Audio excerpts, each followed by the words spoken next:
85% of elders that were living in greenhouse homes were living with some form of dementia.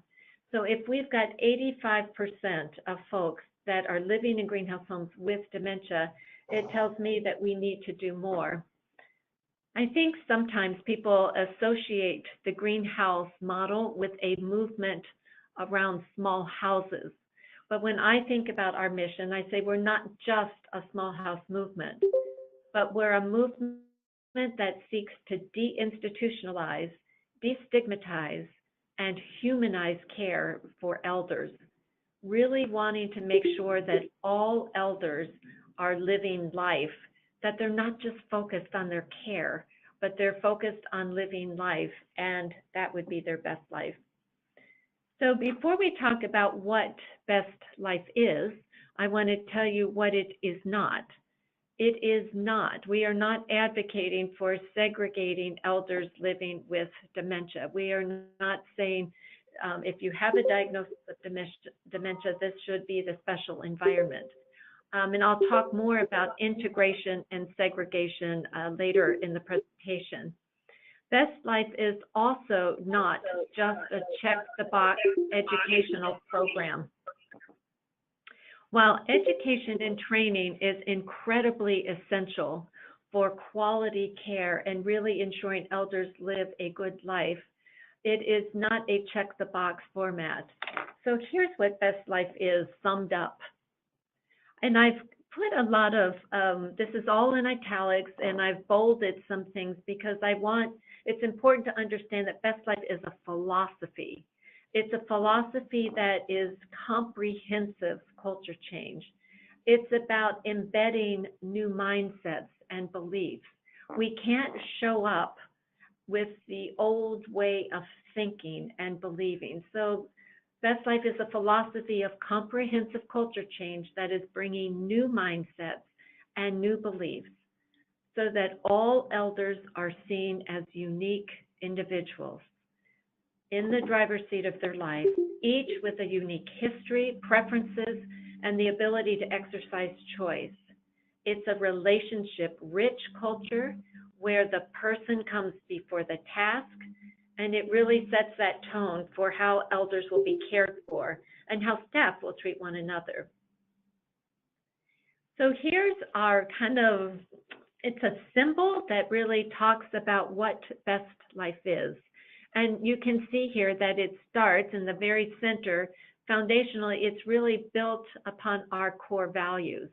But really, when Ann and I were talking about Best Life, it was important to me that we really think about what do we have already embedded in our core values that is really good, cutting-edge memory care. And so she did kind of a thorough review of looking at what those core values were really designed to bring. Building on that, she said we want to do more focus on our culture, we want to focus on meaningful engagements, and we want to think about health and well-being. And she established some additional core principles that would help to define Best Life. So here are our core values. Real home, typically the one that everybody thinks about the most because that's really about that physical environment. In addition to that, it's about meaningful life and really ensuring that from a philosophical, cultural perspective, elders are really living a meaningful life each day. And finally, it's about staff empowerment, really making sure that it's empowerment of the care partners that will be supporting elders. So let's break it down a little bit. One of my favorite pictures taken in a greenhouse community is this one from the Leonard Florence Center for Living. And I love this picture for the intergenerational aspect. I love this picture for the fact that there is a child actually on the floor in what is licensed as a skilled nursing facility. And to me, I don't see that happening in most skilled nursing facilities, but it's real home. And it really is designed to be that place where a person belongs, that place that familial connections are really established. An open kitchen, with dining room tables where everyone sits around the table to kind of visually stimulate and cue the individual to a state of normalcy. The privacy aspect, private bedrooms and private bathrooms. Each elder has their own private room and a bathroom. Access to outdoors. For me, home is a place where I can very quickly and easily have access to the outdoors. And that's the case for greenhouse homes. Meaningful life, it's all about relationships, those deep knowing relationships. In order for a person to have a meaningful life and a meaningful day, it is critically important that elders are deeply known by their care partners. In greenhouse home, we call it relationship rich, elder directed living.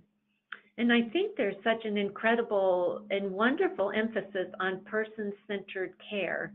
And I love that, but there's something so different when you think about words matter and think about relationship-rich, elder-directed living, where an elder directing his or her life is they're much more, they're defined beyond their care needs, but really about the life that they want to live. And it all comes about because of deep knowing relationships. Empowered staff. Empowered staff happens where leadership is really equipping the staff to be empowered, where they are really creating those conditions for empowerment. And that looks a little bit like this. It really puts the elder at the center of the organizational chart. And then it is redefining all the roles and the responsibilities of everybody who's going to work in that home.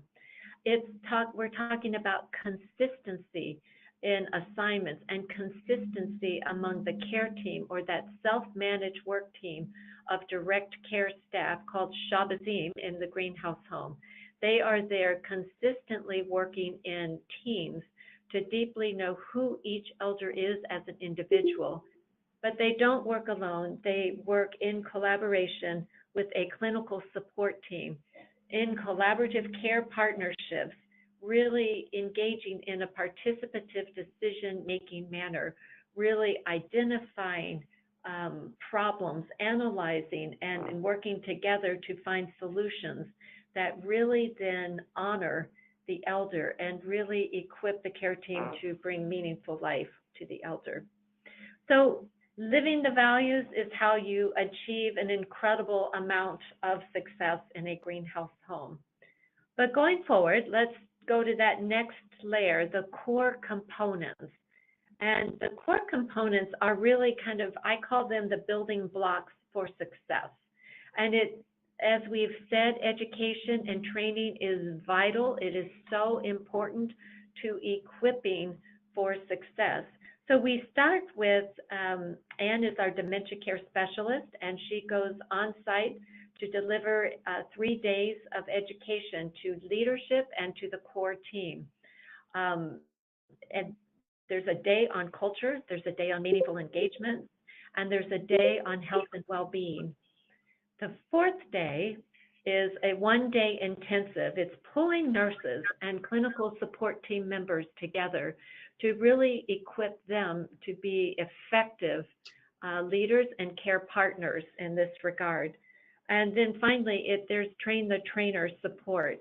We want this to be an educational initiative that goes beyond what Anne's presence will do, so that the education can go to more and more care partners, so that everyone within the organization can receive the Best Life education and training. So this is, Best Life is set up in a train the trainer format. Here's another educational construct. As I mentioned earlier, it's a philosophy of comprehensive culture change that is embedding new mindsets and beliefs.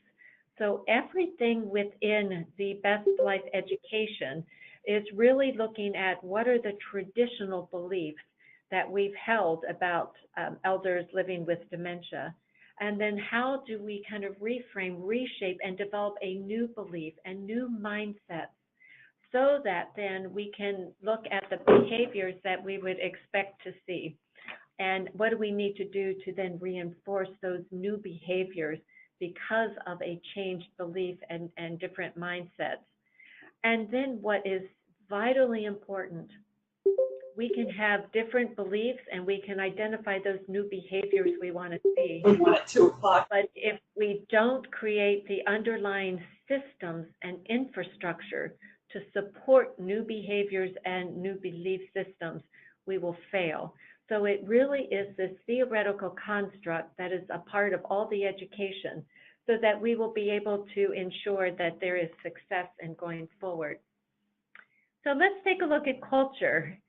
Since there is no cure currently for Alzheimer's and dementia, the only thing we have is culture. So when you think about culture, and I hope after this call you'll talk to your care teams about this, think about what does culture mean to you? There is so much about culture that that word embodies, and I would invite you, and in the education, this is exactly what is done here. So here are some of the principles for the best life culture, and these are things that are unpacked in the day that, actually in each of the days of education, and we'll work with these care teams to really unpack each of these principles in best life. So take a look here. I'm going to flash some images on your screen, and when you take a look at these images, I want a picture's worth 1,000 words.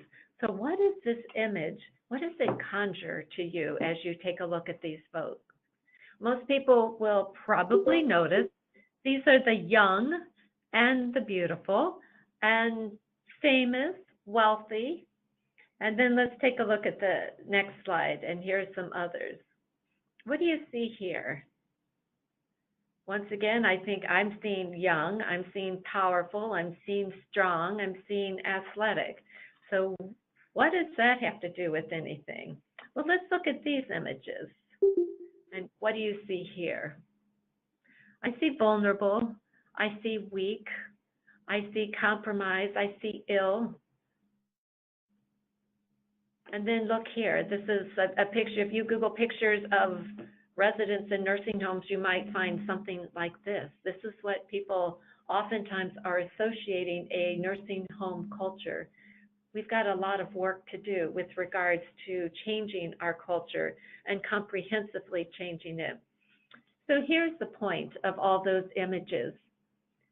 Our society ascribes value to individuals that have those certain characteristics, that they have stuff, that they have beauty, that they have youth, that they have intellect, and people that don't have those characteristics. And as we get older, in spite of boomers who are defying ageism and are really trying to say that there is an anti-aging movement out there, our society says no. At some point, as we are aging, as we lose some of those things, we are devalued and we are marginalized. Oftentimes we are segregated because we are perceived as less than. So Wolf Wolfensberger, if you don't know him, was somebody that pioneered some incredible work in the area of normalization. And he was really taking hold of that idea that society says that people that don't have those attributes that we just talked about, those groups of people that are different from the normal, they're of less value. So he's developed these principles of normalization that are really powerful, and they are ways to really take those things in society that are available to other people. They should be available to these folks as well. So devaluation of elders living with dementia. Here's the fact. 50% of people living with dementia have experienced some form of abuse. You can often hear, and I hear this all the time, it's okay. These folks, they won't know the difference. Oftentimes when I'm talking to people about building greenhouse homes, they will often say, we're going to focus the greenhouse homes for those elders who are cognitively intact, because those living with dementia, we're going to keep them here in our traditional building because they won't know the difference. Oftentimes you talk about they are less than, they are treated as incompetent, almost childlike, if you will. And oftentimes we're focused all the time on loss rather than the capacity that continues or the remaining abilities. And objects of pity, poor thing. So the reality is this: how a person is perceived influences a couple people. It influences the person and how they act, and it also impacts the person and how that person will be treated. So how I perceive someone will impact how I'm going to treat that person. And if I perceive a person as different or deviant, there is something that happens that person will conform to the expectation, and there's that chance that I will perceive that person as unable, and they will kind of move in that direction. 1 in 4 people with dementia say they've hid their diagnosis for fear of stigma. They feel discounted, they feel dismissed. And so I want to kind of stress the power of normal and introduce you to Charla, who has lived her life in a greenhouse home. And when you look at this woman, do you see her diagnosis of Alzheimer's or dementia, or do you see Charla? And do you see how comfortable she looks? And do you see all the stuff that's important to her in her room? And it's what we call really the power of normal.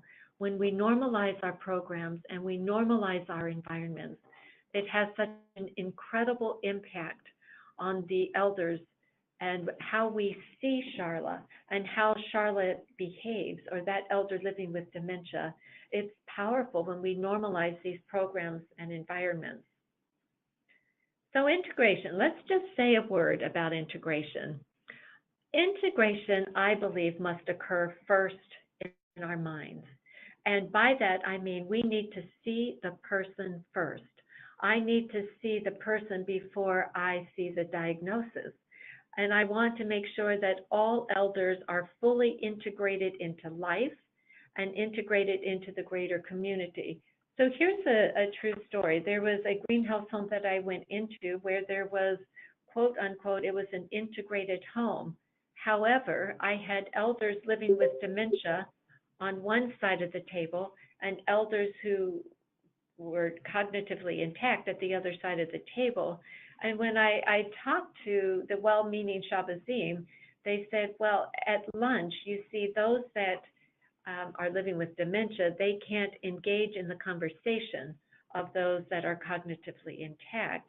So once again, we want to be able to equip care teams to be able to engage everybody into life and to see the person first and to be able to facilitate conversation and life in an integrated fashion.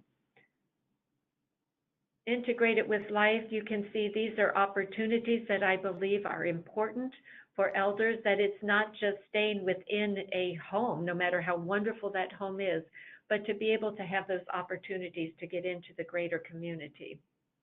Meaningful engagements, and just to say a few words about that, I can tell you how many times that I've seen it, let me entertain you, and that the entertainer is there and elders are often very disengaged. So meaningful life, as we spend time and spends time on this, she's really talking about what are we going to do to enhance the image of the elder living with dementia.